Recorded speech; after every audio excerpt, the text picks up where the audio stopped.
Welcome to podcast number 6.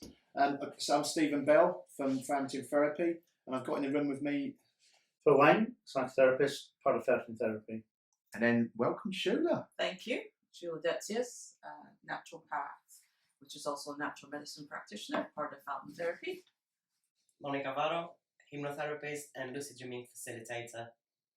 I'm Chris Puddy. I am a personal trainer, and I've also now qualified as a coach, so working with people from all walks of life. Exciting time. So we come today for our coffee morning just to talk about stigma. So stigma obviously comes in different forms of life. We've all got our coffees, lovely, as produced at Cheers. Fountain Therapy. And we're going to talk about the social impact of stigma as well as the self-impact of stigma. I don't know who wants to start me off with anything. I think we just go around the room, can't we, Phil? We can do, we could go around the other way, but we'll come to that. I think if we talk about stigma, really it comes down to a couple of traits. So stigmas are formed from all walks of life, and if we look at it, we talk about personal attributes and characteristics. So in terms of stigmas, we can really talk about it from various different perspectives. We hear a lot about racial stereotypes and that type of stigma. We look at physical disabilities, physical abilities, physical abilities, and we look at stigmas there. I think where we're going to focus today when we have this conversation is talking around mental health, and how stigmas in terms of mental health. And this is where it becomes very interesting, because you have different types of stigma. You've got the personal stigma and you've got the public stigma. So when we look at the personal, we've got the self. When we look at the public, we've got the social. This is how we end up forming these internal or internalizing stigmas. It becomes more personal to yourself when there's these associated public stigmas. Now, we were talking earlier on about public stigmas, and Phil was talking about people in the police. And we're not just going to harp around people in the police. We do have some background in this arena, but it's there in all walks of life. And I also work with women with breast cancer at the Bush Spire Hospital. My God, because they said, I feel I've lost my identity because the only thing I'm associated with is the lady with the cancer. Why is that said? Who am I anymore? Yeah. I'm still me. From that point of view, that's exactly what my wife says as well. She lost her identity. She forgets who she was. So, Sheila, have you got any sort of thoughts on stigma as well? Yeah, I would definitely say when people become ill, especially with chronic illnesses, and especially with the way our healthcare system is set up, that you see a particular consultant to deal with that problem, and then this problem, and that problem, and all you then become are bits and pieces, so that people forget that you, as the person who has a condition, and that condition might be different, manifesting differently, for example, compared to somebody else, but they get so focused on the labels and the lack of who the person is as a totality, that therefore then when it comes to dealing with other problems that come up with the stigma, like as Monica just mentioned with breast cancer, the focus is so much on the breast cancer, they forget that there's a woman there who has breast cancer, and her other identities that help form who she is are also being impacted. And that's the element of the social stigma and how we then internalise it. I was listening to something a little while ago, and we were talking about children. So it was about children in particular. When I was growing up, there wasn't ADHD. You were a hyperactive child, and if someone was hyperactive, they're like, yeah, they're just a bit hyperactive, and they'll grow out of it. Now, yes, it's great that we've moved forward and things have developed and evolved, but when you look at, for example, ADHD, ADD, children are given these, as you said, labels, and they have this label, and then because of the label they have, in some respects, they then internalise that label, and then their behaviour is manifested through that. Because someone has ADHD, they have to behave a certain way, or there's this social expectation, it's a social norm that people with ADHD or ADD will behave in a certain way.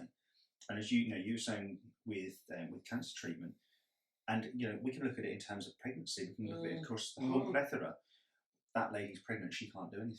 Yeah. Well, then this is typical. I see people now training in the gym, and they're training up in the gym till a week before they give birth. Yeah. Even people in the work environment, we wrap people up in cotton wool and think, well, they can't do anything. Well, actually, yes, they're bringing another life into the world, but they can also continue to do stuff. But we've taken that on board as a social thing, haven't we? It's almost unheard of. Sort of these written rules. There's a whole rule book out there about how we should act, how we should behave, and I worked for a big charity in London, and we ended up finding that a lot of families would say, "My child's got ADHD. What are you going to do about it?" Or "We've got this. What are you going to do about that?" And so people end up negating their responsibilities and their duties. Oh yeah. So there's a whole thing around the idea of stigma, which if we were to drill down into, we're going to discover that actually a lot of the stuff is false. It's like fake news, but we believe it, you know. So we dare go sick. You know, I've been sick a bit this year, and you know, can I afford to go sick? Mm. And so we then get this pressure, and that builds up on people. So the stigma's the word, but I think there's a whole lot of the person behind the word, Yeah. and the person behind the condition is an ordinary person. And so you might. So even if we said around stigma, there's terms, and particularly around mental health. So we use the terms, and you know, that person's nuts. Oh, that person's a bit wibble. That person's a bit crazy. Now we could look at that in terms of this is what people project when they talk about mental health, rather than saying that person has some issues with their mental health at the moment. Yeah. And I emphasise that at the moment, particularly with mental health, you know, we use this term mental health, and it's used globally all around the world, and people say mental health, and it's used as this kind of buzzword at the moment. Everyone's talking about mental health. Yeah, but nobody actually recognizes what it is. You know, No, it's and- just mental health. It's under one umbrella. But my God, And they think There's a it's huge static. spectrum. It's like we're all Yeah. human. Yeah. yeah, Yeah. exactly. Yeah. It's just Yeah. People have this perception that mental health is something static when it's not. It's completely dynamic, and I may have fantastic mental health today, and tomorrow I might not feel quite as good. Exactly. Most people say that, don't they? They don't say mental ill health. They just say mental health, which everybody has mental Yeah, we all health. have very One way or important. another. Yeah, in some figures. So what we keep our normal topic, don't we? Usually we usually talk about the causes, the effect, and the treatments, don't we? When we usually talk about the last few subjects we talked about as well. So really, some of the causes of stigma could be. Stigma causes can start right down from infancy. Yeah, even there are schools of thought that think that certain traits and behaviours are learnt from when we're in the womb, and from that point it comes down through the genes. So there is this there's this inbuilt functioning the way we look at things, and then when you look at the nature versus nurture argument and how we are brought up, the typical one that we hear over and over again is "Real man, don't cry."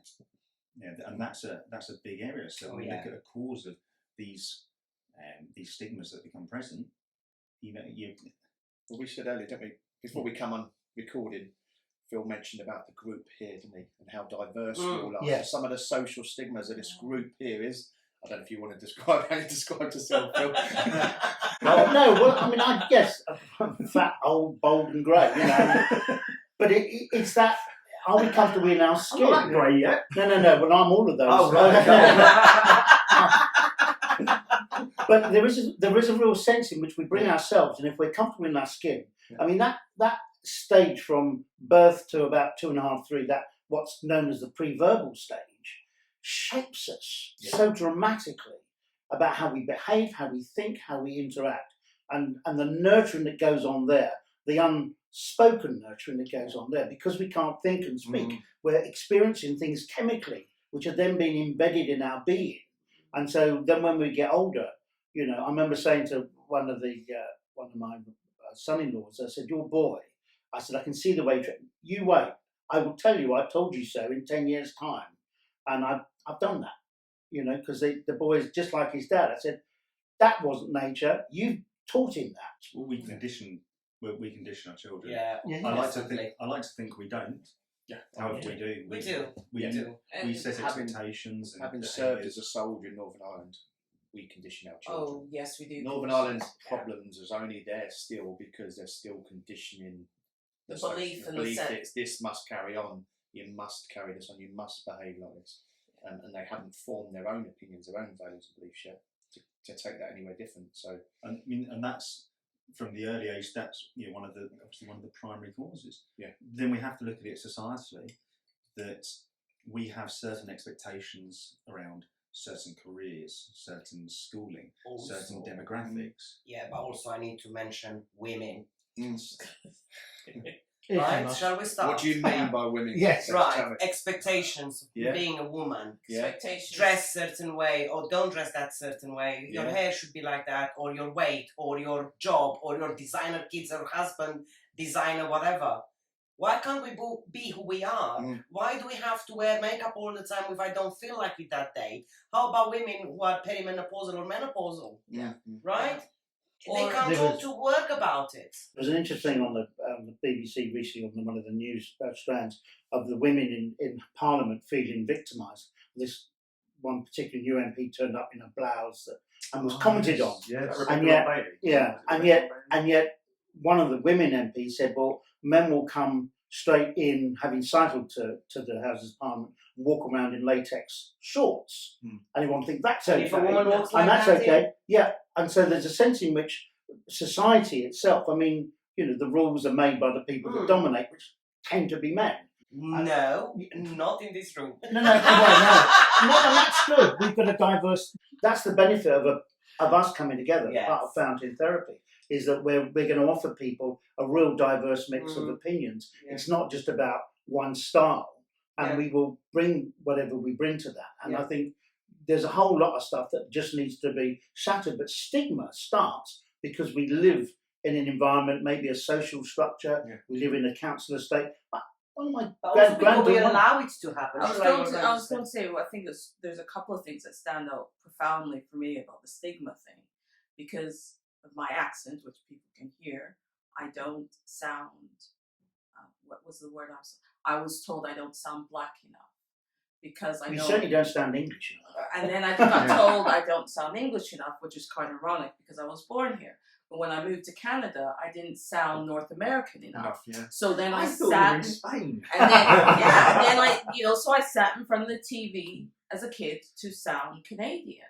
And it really has an impact on me when I go back to Canada because certain friends, well, supposedly friends, I don't fit into any mold. Because Okay. one of them goes, but you don't look like, you don't act, this was the best statement said to me, you don't act like how you look.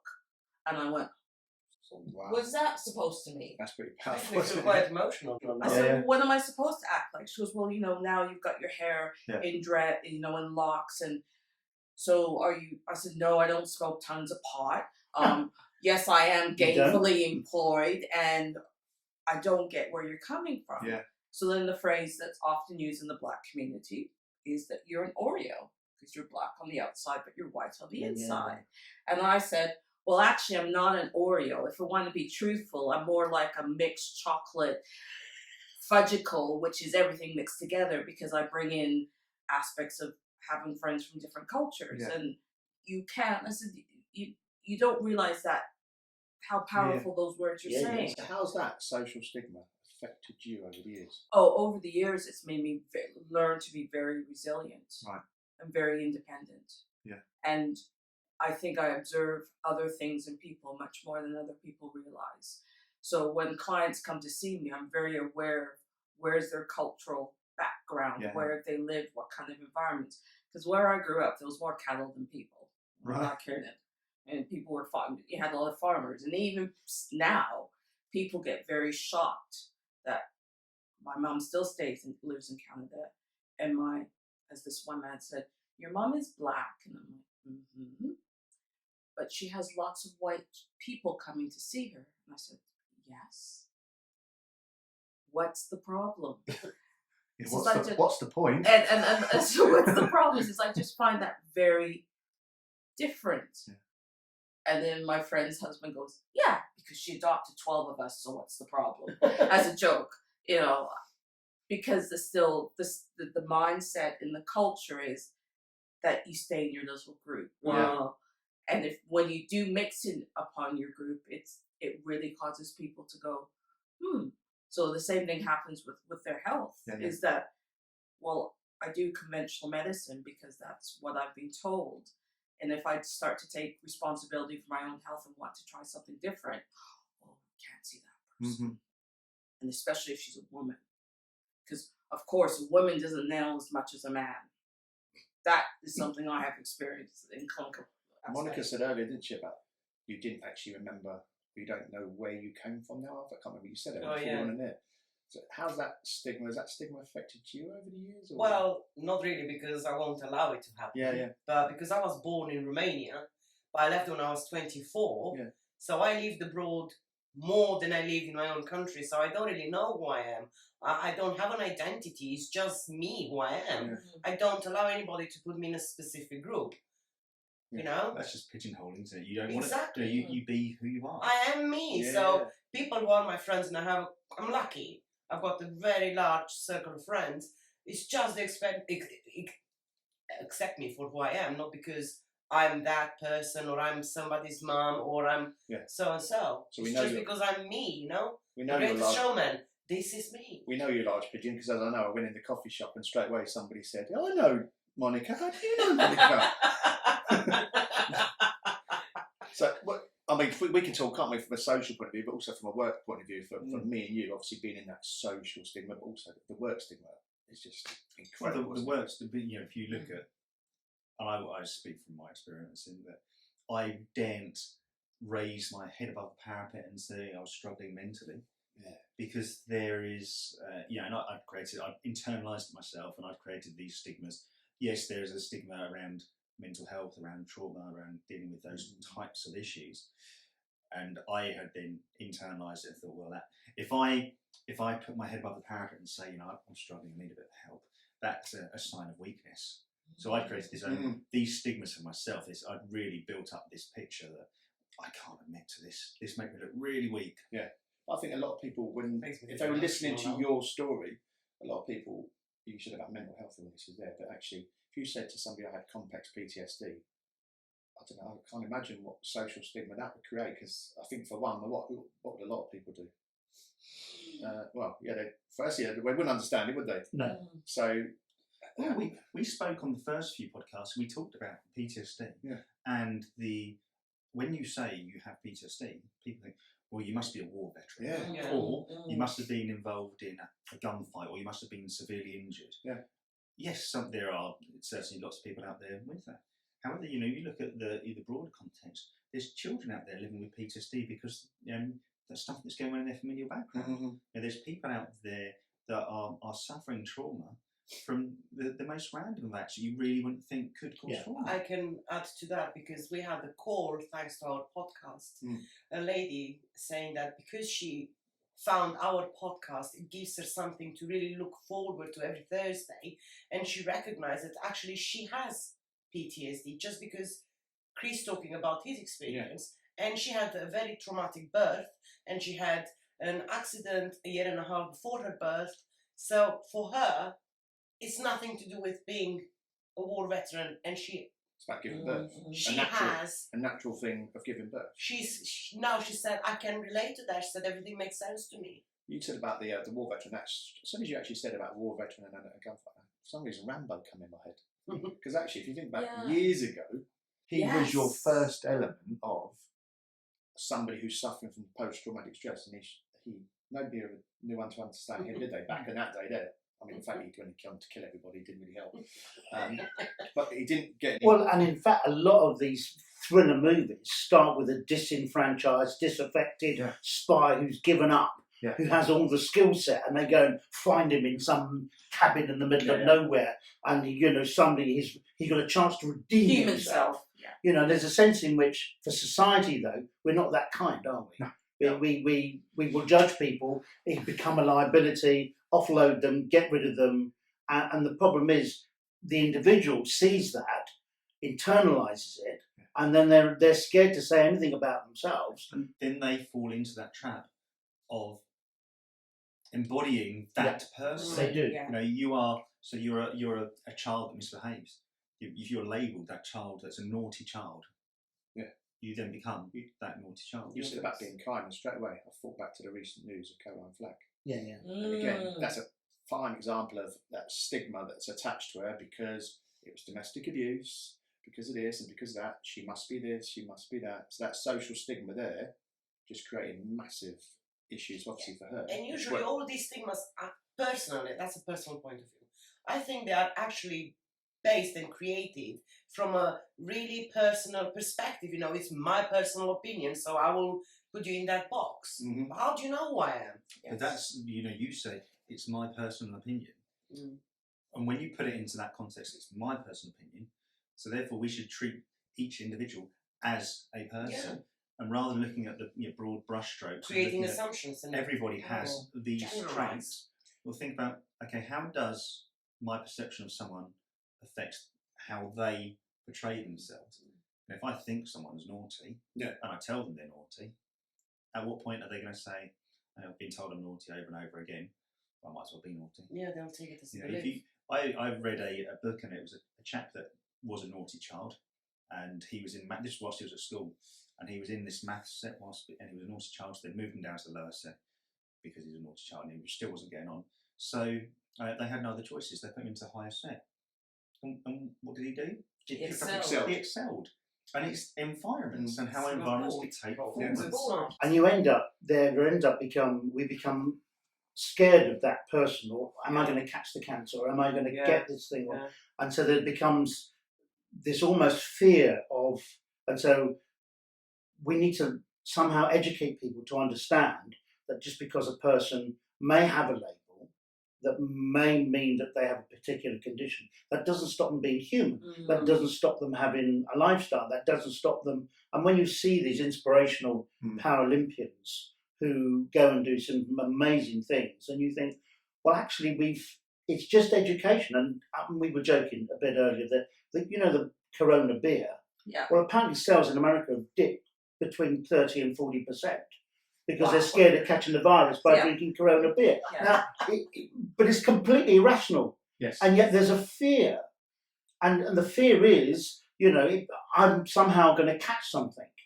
Like people are not going to Chinese takeaways. And It's just, and you saying that recently, having traveled and had the flu and went to the doctor with the flu and had this woman just look at me like, you I'm travel, well. I'm getting, you got the flu and you traveled. And it's like, Can we it end was this the podcast? flu. I want to get out of the It was not the, Yeah.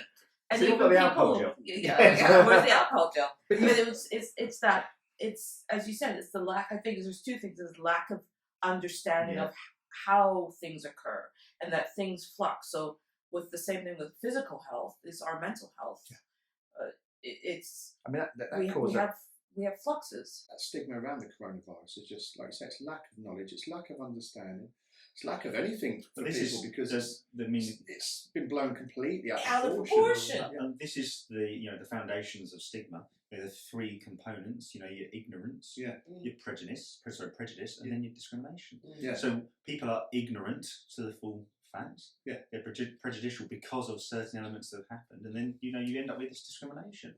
This person, because of X, Y, and Z, I'm going to treat them in this particular way. And Well, most people's belief that the coronavirus has been formed now by the media. That's most people's belief. The belief is I'm going to catch it, and by the looks of it, I'm going to die. Well, It's more like a trend now. No, I tried to get some hand gel in Hemel Can't Hempstead get it. yesterday.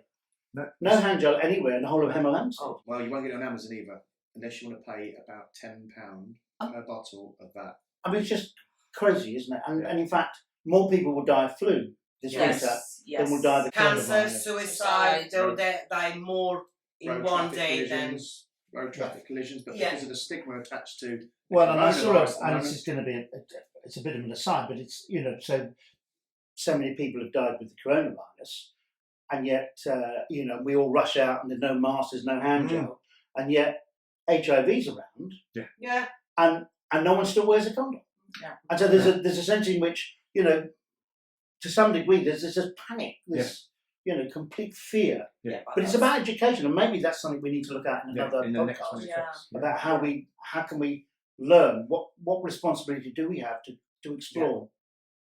because looking at time, it's flown by. So It's flown by. So if you haven't we've got nothing else to add on what we talked about today, have we? Really? Well, no, it's just talking about where stigma comes from, isn't it? Really. And Well, we move on to that next week then, shall we? yeah. So thank you for all coming. I'll see you all for the next podcast.